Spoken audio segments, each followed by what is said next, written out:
So hello mga ka-fresh. So kaganina nakawali lagi ng mga kabataan. So karon na to ang classroom. Kung makita ang yung situation karon sa classroom guys, mga ka-fresh ana. Di lagi ta fresh karong adlaw kay perti lagi akong kulbaa, perti na ako kabalo sa bation no. So mo na yung situation karon sa classroom, wala na nako gipako ang mga gamit, wala na nako pasa ka mga bata kay naami sa third floor, basig na yung mga aftershocks. And next week na nila nibalikan kay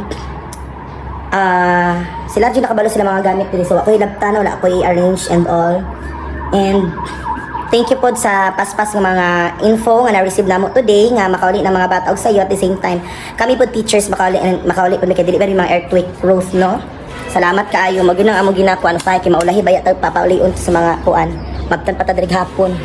So thank you kay makauli na dahil sayo unta na pa nga sa mga inaani mga situation aside sa mga bata yun pod may kalimti mga teachers no nga papaulion pod og sayo kay dili na pod kami ang mabalaka pod sa among mga isig panimalay namo napod mi mga bata sa mo ang panimalay napod ni pamilya napod ni balay napod ni daghang una-unaon aside sa eskwelahan. So salamat kay sa to ang kataas-taasan kagalang-galang katipunan ng bayan.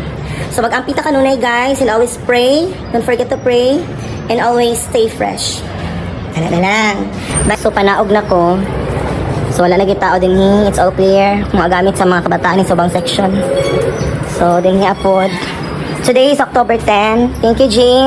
Kasi Kuya JR din hi nag-double checking sa mga kuryente and all, sa mga bintana, yan nagipasaradaan.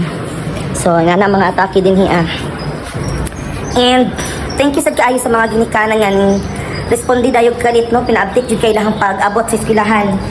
So grabe kay mga nanawag mga parents, di na ko na isa-isa og tubag kayo halkala sabay-sabay call. And thanks God, okay mi tanan walay nasamdan. Okay jud kay tanan, walay mga nahitabo nga mga something. So niadto na pud diri ang barangay sa team sa DRRM, BDRRM, di check up nila ang among buildings.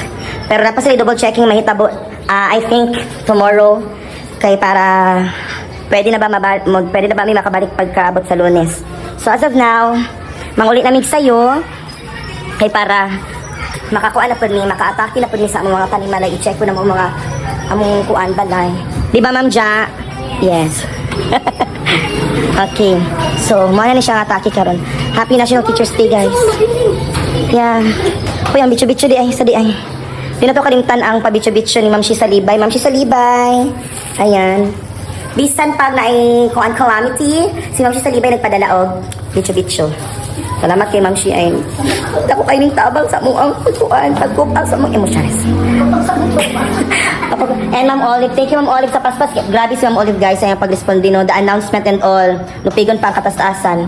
Yes, so thank you Ma'am Olive, our master teacher too sa Sirieta Senior Elementary School. Yes, ayan. So mga ulit na ta. And I don't know pa. Kumusta naman? Mark safe.